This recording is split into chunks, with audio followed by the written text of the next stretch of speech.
यहां आने से पहले कुछ घटनाएं क्यों हुई हैं, कैसे हुई हैं, इस पे नहीं जाना चाहता, लेकिन 95 करोड़ भारत का सनातनी हर घटना होती है, फेसबुक पर एक प्रतिक्रिया देता है और अगली घटना का इंतजार करता है। जिंदा कौमें एक घटना होती है 100 साल में, उसे अगले 100 साल तक नहीं होने देती है।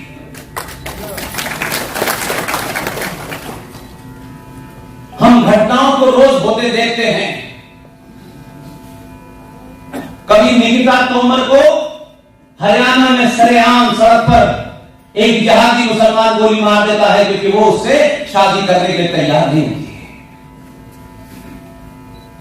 कभी झारखंड में अंकिता को मार देता है, कभी रूपेश पांडे की हत्या होती है, कभी अंकित शर्मा की हत्या होती है, कभी अंकित सक्सेना की हत्या होती है, कभी कृष्ण बड़वाल की हत्या होती है, कहीं कन्हैया का गला काटा जाता है। ये घटनाएं बार बार आपको जगाने की कोशिश कर रही है। आपको लगता है ये सरकार की जिम्मेदारी है, सरकार की जिम्मेदारी नहीं है। इससे आपको 70 सालों में तथाकथित नेताओं ने और संगठनों ने आपको जो घुट्टी पिलाई है, उस घुट्टी से बाहर आने का समय है। और अगर किसी ने कहीं एक्सपेरिमेंट किया भी था और अगर वो फेल हो गया है तो दोबारा से नया एक्सपेरिमेंट करने की जरूरत है।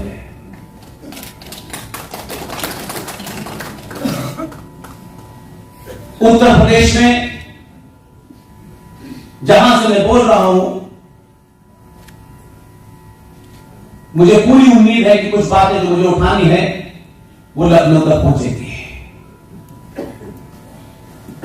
और सिर्फ बात पहुंचाना ही मेरा मकसद है और कोई मकसद नहीं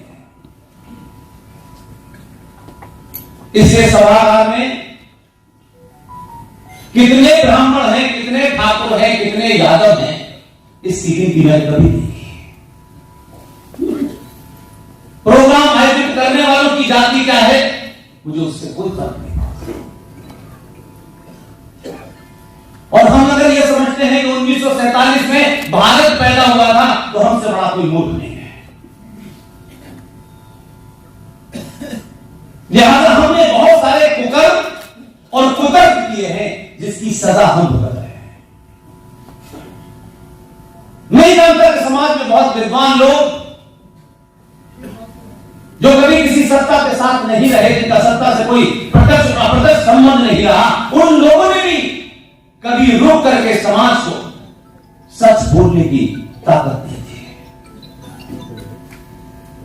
कुछ ऐसा नहीं है कि कोई नया विचार मैं आपको देने वाला।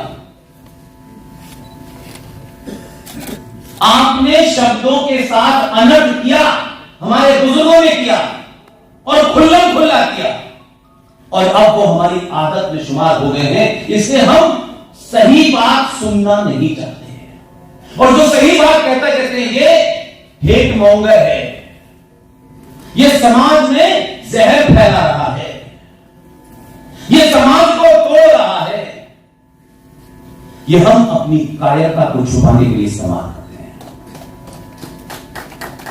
एक कायर और डरपोक समाज तभी डरपोक और कायर बनता है जब उसमें लालच भर जाता है।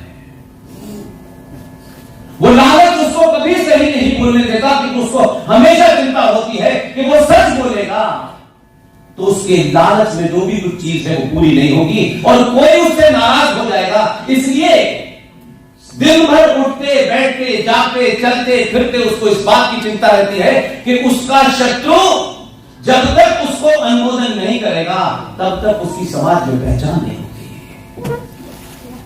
इसे क्या खाना है, कैसे चलना है, धोती पहननी है कि नहीं पहननी है, तिलक लगाना है कि नहीं लगाना है, चोटी बांधनी है कि नहीं बांधनी है, ये सब करते वक्त हम देखते हैं कि समाज में हमने कोई अलग थलग न करते, कोई नाराज न हो जाए कि भाई आप कब से हिंदूवादी हो गए जो तिलक तो अच्छे खासे लोग थे, आप छुट्टियां कर रहे हैं। और कौन पूछ रहा है आपसे, जिससे कभी आपने नहीं पूछा कि तुम पजामा ऊपर क्या पहनते हो, कुर्ता नीचे क्यों पहनते हो।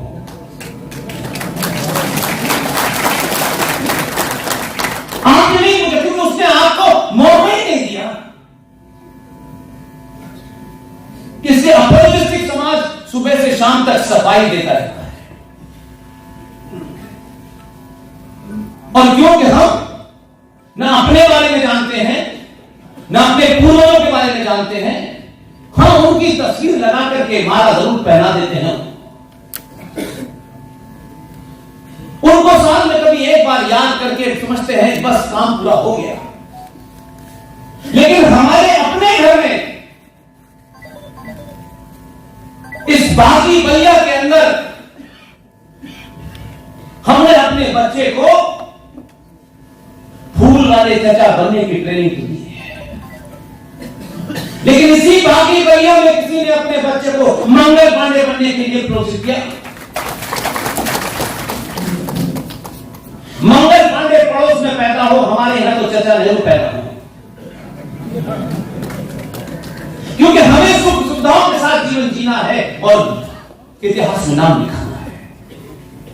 और जब समाज की मानसिकता हो जाती है तो जिस आदमी ने 26 साल की उम्र में अंग्रेज अफसर पे जब गोली मारी थी तो उसके मन में यह भाव कभी नहीं रहा होगा कि मेरे जाने के बाद मेरे गीत गाए जाएंगे, बड़े बड़े पुरस्कार मेरे नाम से दिए जाएंगे। उसके मन में यह कभी नहीं था।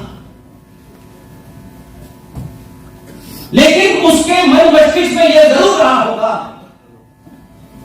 कि मेरे जाने के बाद हजारों मंगल पांडे पैदा होंगे।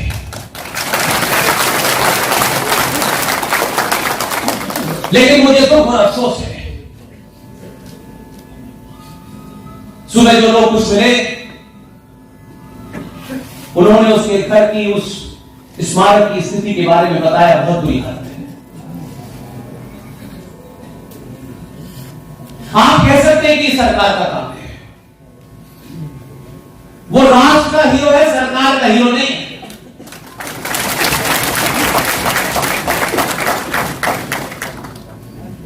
और इतनी बातें आपसे छुपाई गई कि अगर इसकी 5% भी आपको बता देती तो आज चौराहे चौराहे श्रद्धा नाम की बच्ची, आफ्ताब नाम का एक मुसलमान, उससे शादी करके 34 टुकड़ों में काट करके फिर के मुंबई के जंगलों में नहीं फेंका।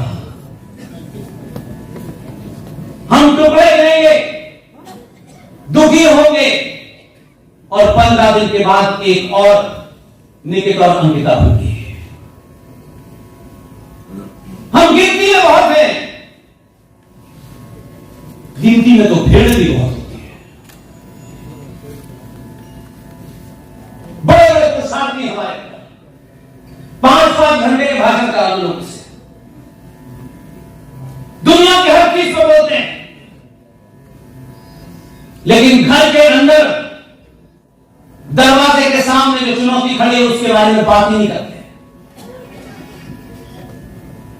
क्योंकि जब आपके संगठन के, पार्टी के स्वार्थ राज से बड़े हो जाते हैं, उनके मानने वालों की यही दुर्गति होती है। कभी अपने आप से पूछिए कि पार्टियां बड़ी है, संगठन बड़े हैं या राष्ट्र बड़ा है? किसी के नाम के आगे पांडे लगा है, किसी के नाम के आगे सिंह लगा है, यादव लगा है, इससे फर्क क्या पड़ने वाला है? इससे मैं जहां जाऊं वहां एक बड़ा जाति का मामला है। लोग पर्चियां देते हैं, इस पे भी बोलिए। मैंने कहा इस पे बोलने के लिए मुझे कुछ बचा है क्या? मुझसे पहले लोगों ने नहीं भेजा क्या? क्या इन कारणों से हम पराधीन नहीं हुए? क्या इन कारणों से हम चौराहे चौराहे नहीं मारे जा रहे? लेकिन ये बीमारी हमारे अंदर से खत्म नहीं होती। भारतीय सनातनी समाज, जिसका इतिहास अनादिकाल से है, जब से ये ब्रह्मांड वजूद में आया हुआ, सनातनी समाज कभी भारत जाति प्रधान नहीं रहा। सनातनी भारत समाज हमेशा कर्म प्रधान